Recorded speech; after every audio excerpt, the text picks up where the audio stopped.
बर्फबारी में हिमाचल और उत्तराखंड के पहाड़ी इलाके खूबसूरत हो जाते हैं। गर्मियों में भी लोग पहाड़ पर खूबसूरती देखने पहुंचते हैं, लेकिन मॉनसून में पहाड़ का रूप बेहद डरावना हो जाता है, जैसा इस वक्त हिमाचल प्रदेश में दिख रहा है। हिमाचल प्रदेश पर बारिश कहर बनकर बरस रही है। शिमला से लेकर मंडी तक और सोलन से लेकर कांगड़ा तक मूसलाधार मुसीबत आई हुई है। पहाड़ तोड़ बारिश ने वहां अब तक 29 लोगों की जान ले ली है। शिमला में तो शिव मंदिर पर मौत का पहाड़ टूट पड़ा है। हिमाचल में कुदरती अटैक के राउंड 2 की पूरी तस्वीर देखिए हमारी इस रिपोर्ट में।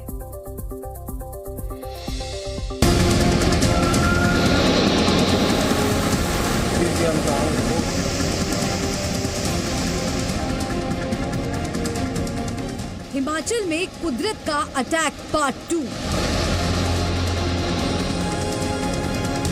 बारिश हुई, पहाड़ टूटे, घर गिरे। शिमला टू मंडी, तबाही और बर्बादी।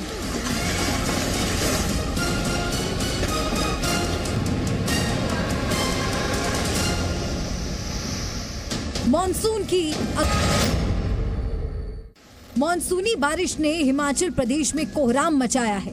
भयंकर बारिश के बाद हिमाचल के कई जिलों में हालात बिगड़ गए हैं। मंडी जिले में बादल फटने के बाद पहाड़ से जो सैलाब आया है, उसने इन ट्रकों की समाधि बना दी है। आधा दर्जन से ज्यादा ट्रक पहाड़ के मलबे में धंस गए हैं। ये बद्दल बड़ा तगड़ा फटा है।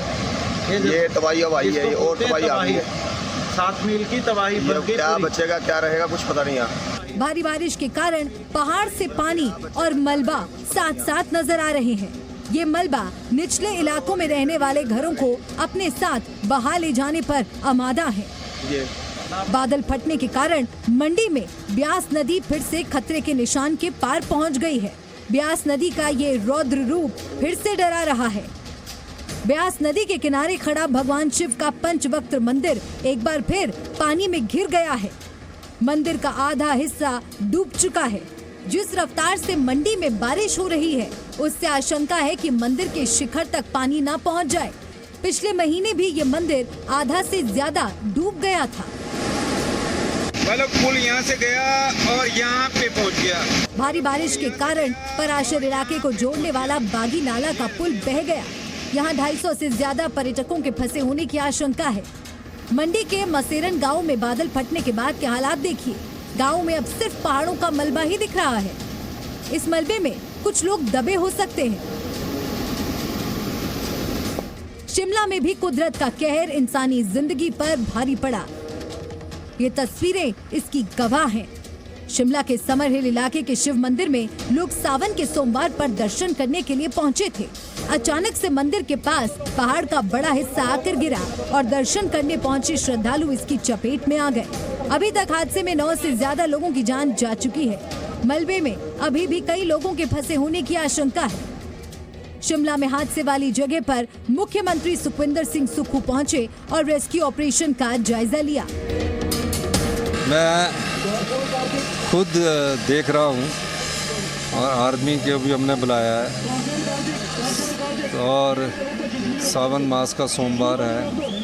5 शव निकाल लिए गए हैं और निश्चित तौर पर मैं कह सकता हूँ कि कुछ लोगों को हम बचा सके, यही हमारे प्रयास कर रहे हैं।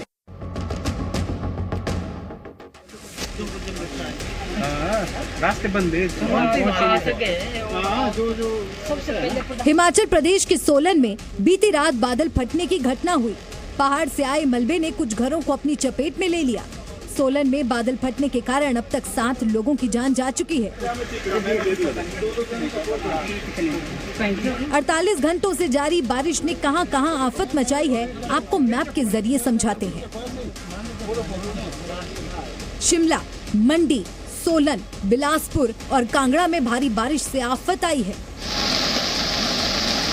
कांगड़ा के ज्वालामुखी इलाके में भारी बारिश के कारण सड़कें तबाह हो गई हैं। रास्ता बंद होने के कारण कांगड़ा में एक स्टोन क्रशर प्लांट में 76 कर्मचारी फंस गए। रास्ता खराब होने के कारण रेस्क्यू टीम फंसे लोगों तक नहीं पहुंच पा रही है। भारी बारिश के बीच बादल गरजने की आवाज बड़े खतरे की आहट दे रही है। हिमाचल के साथ साथ पहाड़ी राज्य उत्तराखंड पर भी आसमान से आफत बरस रही है। उत्तराखंड के चमोली में लगातार हो रही तेज बारिश ने भयानक हालात बना दिए हैं। यहाँ खड़ी गाड़ियाँ मिट्टी में मिल चुकी हैं। पूरा सामानों की क्षति हो गई है। नगर पंचायत कार्यालय चमोली में जहाँ तहाँ पहाड़ टूटकर सड़कों पर आ गए हैं। देहरादून में लगातार बारिश के कारण नदी के किनारे बने घर तबाह हो रहे हैं। दून डिफेंस कॉलेज की बिल्डिंग गिर गई।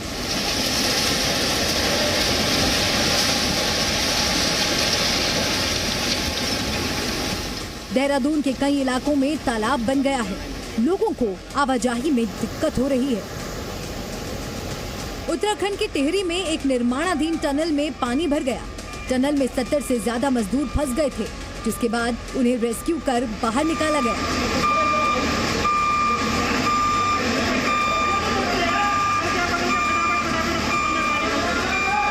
उत्तराखंड हो या फिर हिमाचल प्रदेश, अभी आफत कम होने वाली नहीं है। मौसम विभाग ने आगे भी भारी बारिश की आशंका जताई है। 15 तारीख से प्रदेश में येलो अलर्ट जारी किया गया और उसमें जो जिले आते हैं चंबा, कांगड़ा, कुल्लू, मंडी, शिमला, सोलन, सिरमौर, हमीरपुर, ये जिले आती हैं। हिमाचल सरकार को भी इसके बारे में इन्फॉर्म कर दिया है कि 24 घंटों में भारी से भारी वर्षा होने की संभावना है।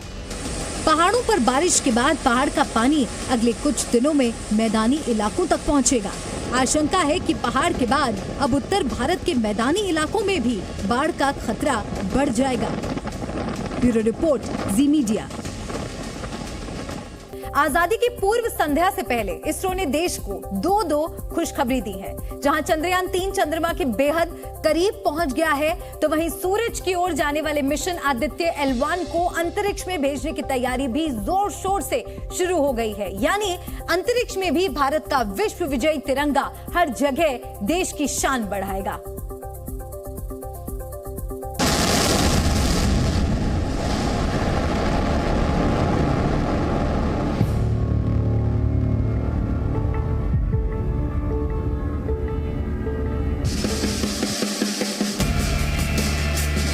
आजादी की पूर्व संध्या पर चांद के सबसे करीब पहुंचा चंद्रयान। चंद्रयान 3 अब चंद्रयान की चौथी कक्षा में पहुंच चुका है। यानी चंद्रयान चंद्रमा की उस कक्षा में आ गया है जहां उसकी चांद से सबसे कम दूरी 150 किलोमीटर और अधिकतम दूरी 177 किलोमीटर ही रह गई है। आपको बता दें कि चंद्रयान यहां से अंडाकार कक्षा से गोलाकार कक्षा में आना शुरू हो गया है। इसरो अब 16 अगस्त को सुबह 8:30 पर अगला ऑपरेशन परफॉर्म करेगा। फिर आएगी वो तारीख जब इसरो समेत पूरे देश की निगाहें चंद्रयान पर होंगी। 17 अगस्त को चंद्रयान 3 के प्रोपल्शन मॉड्यूल को लैंडर से अलग करेगा। फिर 23 अगस्त को 5:47 पर विक्रम लैंडर चांद पर उतरेगा। इसके बाद प्रज्ञान रोवर रैंप से बाहर निकलेगा और 14 दिन तक प्रयोग करेगा। दुनिया भारत के इस मिशन को बेहद गौर से देख रही है। अंतरिक्ष में सुपर पावर के बीच में भारत का दबदबा भी कायम होने जा रहा है। आज देश के लिए खुश होने के लिए इसरो ने एक और वजह दी है। वो है इसरो का नया मिशन आदित्य L1। चांद को छूने के साथ ही भारत अब सूरज की तपिश जानने के लिए जल्द ही मिशन आदित्य L1 लॉन्च करने जा रहा है। इसरो ने आजादी के 76वें साल में भारत को सुपर शक्ति बनाने के लिए एक कदम और बढ़ा लिया है। आदित्य L1 को जो है सैटेलाइट के साथ जो है उसका वो तैयारी कर ली गई है। ये एक बहुत ही एम्बिशियस प्रोजेक्ट है। सन 2006 में ही इसका प्रस्ताव हुआ था, इसकी कल्पना हुई थी और अब जाके ये साकार होने जा रहा है। सूरज को करीब से जानने वाले इस मिशन के तहत आदित्य L1 की ऑब्जर्वेटरी को अंतरिक्ष में भेजा जाएगा। ये स्पेसक्राफ्ट लॉन्च के 4 महीने बाद सूरज पृथ्वी के सिस्टम में लैग्रेंज पॉइंट 1 तक पहुंचेगा। आपको बता दें कि पृथ्वी और सूरज के बीच की दूरी करीब 15 करोड़ किलोमीटर है। जहां इस सैटेलाइट आदित्य L1 को प्लेस किया जाएगा वो लैग्रेंज पॉइंट L1 धरती से करीब 15 लाख किलोमीटर दूर है। आदित्य L1 सोलर की गतिविधियों और रियल टाइम में अंतरिक्ष के मौसम पर उनके असर को समझा जा सकेगा। L1 पॉइंट से 4 पेलोड सीधे सूरज को देखेंगे। लैंग्वेज पॉइंट अंतरिक्ष में वो जगह होती है जहां किसी ऑब्जेक्ट को रखा जाए तो वो वहीं रहता है। लैंग्वेज 1 पॉइंट पर प्लेस की जाने वाली सैटेलाइट के पास सबसे बड़ा एडवांटेज ये होता है कि यहाँ ग्रहण का असर भी नहीं होता, यानी बिना किसी बाधा के सैटेलाइट सूरज को लगातार स्टडी कर सकेगा। आप ये जानकर भी गर्व महसूस करेंगे कि इसरो ने धरती से चांद सूरज को पढ़ने समझने के अलावा कई और ग्रहों पर भी रिसर्च करने की सफल प्लानिंग तैयार कर ली है। इसरो की जो सक्षमता है वो अब हमको दिखने लगी है पिछले कुछ समय से, और उम्मीद करते हैं कि ये जो है गति एक्सपोनेंशियल होगी और भी कम समय के अंदर ज्यादा प्रगति हमको देखने को मिलेगी। वसुधैव कुटुंबकम के सिद्धांत पर चलने वाला हमारा देश अंतरिक्ष की अनसुलझी गुत्थी सुलझाने के लिए बहुत तेजी से आगे बढ़ रहा है। ब्यूरो रिपोर्ट, जी मीडिया।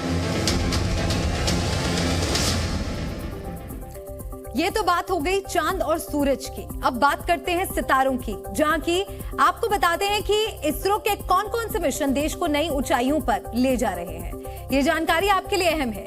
फिलहाल चंद्रयान 3 अपने मिशन पर तेजी से आगे बढ़ रहा है। 23 अगस्त को चंद्रयान 3 चंद्रमा पर पहुंचेगा और वहां 14 दिन रिसर्च करेगा। इसरो सूरज को समझने के लिए मिशन आदित्य L1 भी लॉन्च करने वाला है।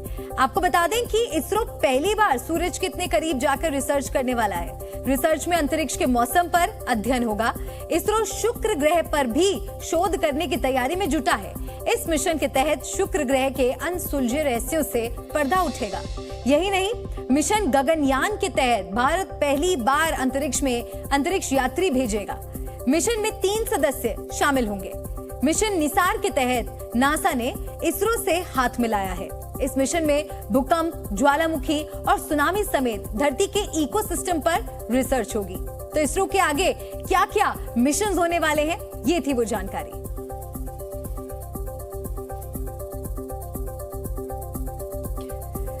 चलिए देशहित में आगे बढ़ेंगे और अब बात पाकिस्तान की, क्योंकि आज पाकिस्तान अपना स्वतंत्रता दिवस मना रहा है। पाकिस्तान के नेता और लोग एक दूसरे को आजादी की बधाइयां दे रहे हैं, लेकिन पाकिस्तान में ही कुछ लोग पाकिस्तान के स्वतंत्रता दिवस को बॉयकॉट कर रहे हैं। आज का दिन वो काला दिवस के रूप में मना रहे हैं। आधा पाकिस्तान अपने ही देश के खिलाफ खड़ा हो गया है।